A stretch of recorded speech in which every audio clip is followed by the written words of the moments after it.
Move over ICD-10 coding manual.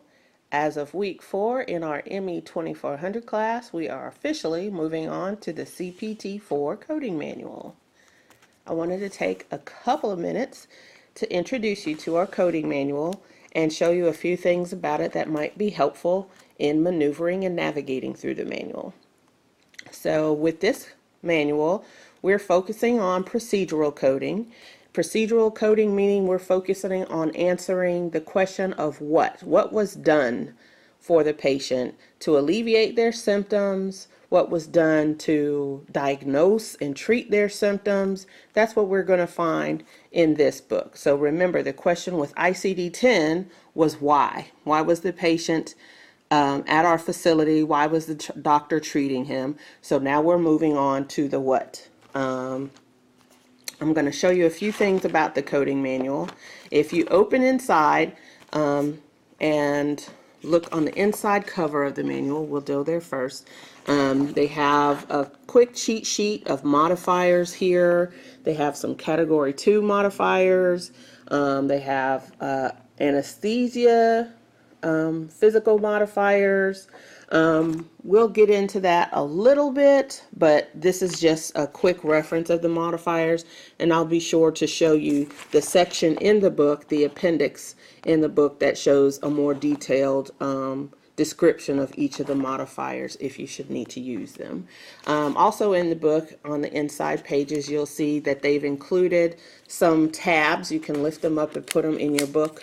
If you're doing the tabbing exercise video that's in our presentation materials, you can take these tabs and use them within your book to tab some of the pages that you'll be reviewing more regularly.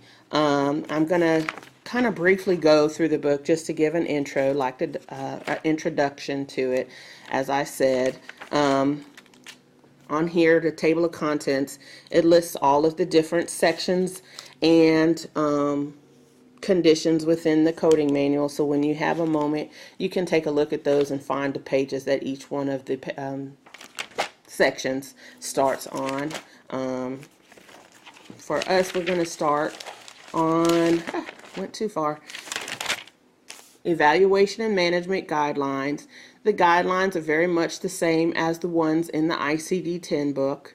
They're going to be relative to this particular section. As we know, we have 6 major sections in the CPT coding manual.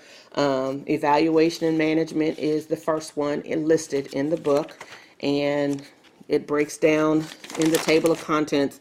It breaks down the different consultation, emergency department. You can see all of the different sections and subsections, and they color code them to help you with that as well. The main section is always in a black font, and then you have your subsections, your headers, and your subheaders in these book, and they're all categorized or color coded within the different indexes or table of contents for each chapter.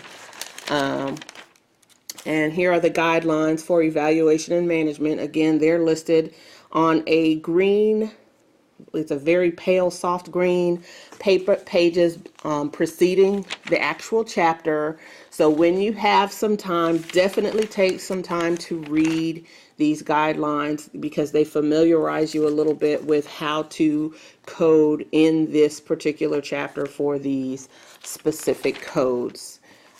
So evaluation and management is our first section. And another thing I want to point out with the CPT coding manual is you'll see these colorful strips along the side. This is an automatic kind of tab that's done in the book that helps for identifying. You can see on the side that they do each section of the book in a different color. It makes it easier to kind of thumb through and get to the page that you want to go to. And then like within the different sections, like surgery is our largest section in the CPT manual, and then that is broken down by the different body systems within that. There's a little white tab along the side here to help you flip to that page a little bit quicker. The second one, second section of the CPT coding manual is the anesthesia section, and here are the guidelines for anesthesia, again written in the green pages. And then we flip to surgery, again the largest section in the coding manual, but it is broken down so that you have surgery, and then you have the integumentary section. Musculoskeletal is broken down by body systems: musculoskeletal, respiratory, cardiovascular, and they have these nice little convenient white tabs that help you turn to those pages in different body systems a little quicker. We also have the radiology guidelines for nuclear medicine and diagnostic ultrasound. Again, your pages within the, not your pages, your listings. Your font for the main section is always going to be bold and black. Then you have your subsections, your subheaders, your headers. So definitely take a look at these sections here. Again, it's color coded for convenience when you're looking through the section or through the table of contents, and it's also broken down by code ranges, so you can see the different code ranges that are within that section, and then it breaks the section down by the different subsections and headers. And our next section within the coding manual, I just skipped one, I didn't mean to, is pathology and laboratory. And then we're going to move on to the medicine section. And the other thing I want to show you in this manual is the appendix, Appendix A. This is for the modifiers that we talked about in the front cover of the manual, way back here in the front. Here's the different, more descriptive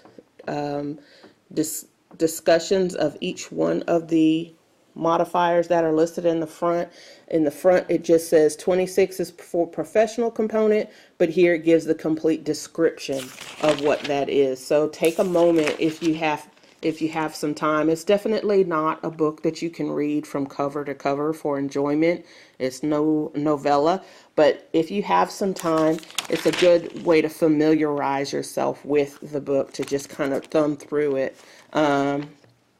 On page 799 of the coding manual for CPT is our index, where in our ICD-10 book, index was in the front of the book. For CPT4, your index is going to be in the back of the book. So you're going to start back here. Definitely take a moment to read the instructions for use of the CPT index. Tells you a little bit more about identifying main terms, modifying terms, subterms. We also call them, this tells you a little bit about how they're listed in the book. Your main term will be listed first, and then you'll have subterms or different adjectives that further explain or talk about different sections of that particular urethra or main term that you're going to be looking for. So they may have it done by, like for this one, it's done by the body organ, and then it's done by the procedure that's being done, and then it says what is being removed from the urethra. So take a few minutes to kind of familiarize yourself with it. Again, all the main terms are going to be listed in blue font. Then you have the indented or the light, it's not bolded, additional subterms, and the subterms could be adjectives, and they can also be done by the type of surgery or procedure being done. So this section is going to be in alphabetical order, but listed in different, it just depends upon the different condition or procedure, I should say, or service that you're looking for within it. So I hope this is helpful. It's just a quick overview of how the ICD-10 book is listed. I also want to point out before I go to make sure that you notice that for our CPT codes, we are using 5 numeric digits. It's not like our ICD-10 where we had a letter followed by 2 as our category, and then it was our subcategories were separated by the decimal point. These are 5-digit codes. Some of them also have letters, but most of them are 5-digit for the procedure codes that you'll look up in the CPT manual. The HCPCS or HCPCS books, we'll look at those another time, but those have a letter followed by 4 more digits like this. They're formatted differently. So make sure you pay special attention to that so that you're using the correct codes for our assignments this week. If you have any questions about anything, feel free to give me a call. Again, CPT coding, I think you'll enjoy doing this. ICD-10 will be using in conjunction with the CPT codes to prove medical necessity and to explain why it was necessary for these procedures to be done to treat these conditions. Again, if you have questions, give me a call.